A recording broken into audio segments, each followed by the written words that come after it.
Joining us now from Salt Lake City is House Oversight and Government Reform Chairman Jason Chaffetz. So, Mr. Chairman, nothing to see. There's no there, said DNC Chair Donna Brazile. What's your reaction? Well, they also said there's smoke and no fire, but as my colleague Trey Gowdy said, yes, there's a fire. In fact, it was arson.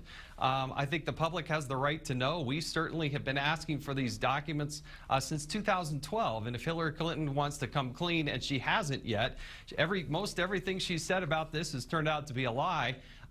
She should provide her calendar. The Associated Press has been fighting for years in the courts just to get her calendar, and she has more than one calendar, but get her calendars out there. She said have a press conference about this, and I think the FBI should provide the Congress and consequently the public an unclassified version that can be released of the report that they had. One of the things we're trying to do here is figure out whether there was something truly wrong that was done here in the relationship between the State Department and the Clinton Foundation, or whether this is just, you know, kind of the way things are done in Washington. People who give a lot of money get their phone calls returned a little faster, get emails returned. So you've said that it smells like pay to play in this relationship between the Clinton Foundation donors and the State Department. What evidence do you have of that? Well, look at the Associated Press report that came out where nearly a majority of the people who had made these major donations actually ended up getting a meeting. And if you look at the interaction between the foundation and those that worked at the State Department, at one point they said, "our boss." You know, there's supposed to be a bright, clear line. And I think one of the questions the media needs to ask Hillary Clinton was her interaction and her senior staff, was their interaction with the foundation, was that official business? Because they say that sometimes it was, or was that just a private something? And then where are all those emails? Where are all those communications? Because right now it's still years after the fact that we have sent subpoenas, we have sent letters of preservation, requests for information, and still the State Department and Hillary Clinton, we get these new revelations almost weekly that there are thousands of new things that we haven't yet seen. Of course, the Clinton campaign says that AP report didn't take into account all the meetings she had. But let's focus on the ones she did have with people who did give money to the foundation. There's no doubt they took place.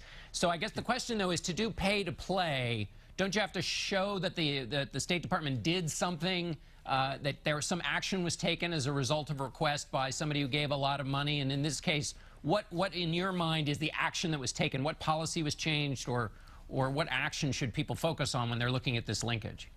That's why we want to see our calendars. That's why we want to see the rest of the emails. Remember, there's 14,900 emails we have not yet seen that are new, evidently new emails that are out there. And we also want to know about the destruction of these documents. These are federal records. These are not her emails. And she's the one that set this up. The Inspector General tried to interview Hillary Clinton. She says she wants to be open and transparent, but she refused to meet with the Inspector General. And then you have the FBI director who said that they never, ever looked at her testimony before Congress and her interaction with Congress. And when we're requesting documents, federal records, and those are destroyed, we have some equities and things that we want answers to. So we have two baskets there, the Clinton Foundation emails, and then there are the emails you're talking about, which were on her private server that was at her home in her system she set up. You have said that she committed perjury in testimony in front of your committee. What are you asking the FBI to do? They've already said that they didn't see a willful deletion on her part. They said that in terms of classified material that she didn't know because it wasn't marked classified. So haven't they answered some of the questions you're raising?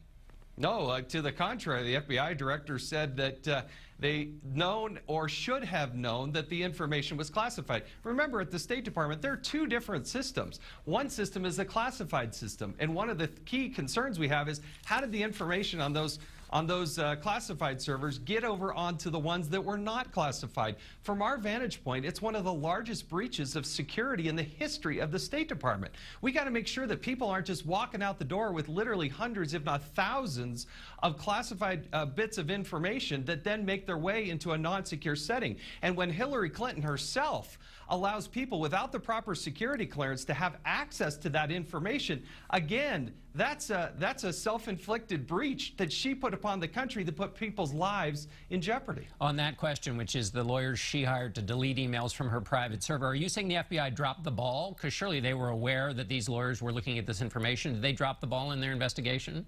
No, the FBI director said he was deeply concerned about this. He also later offered a bit of a clarification to say some of the attorneys had some of the clearances. But it's not just her attorneys. There are IT professionals that she engaged in Platte River Networks and some others who had no security clearance.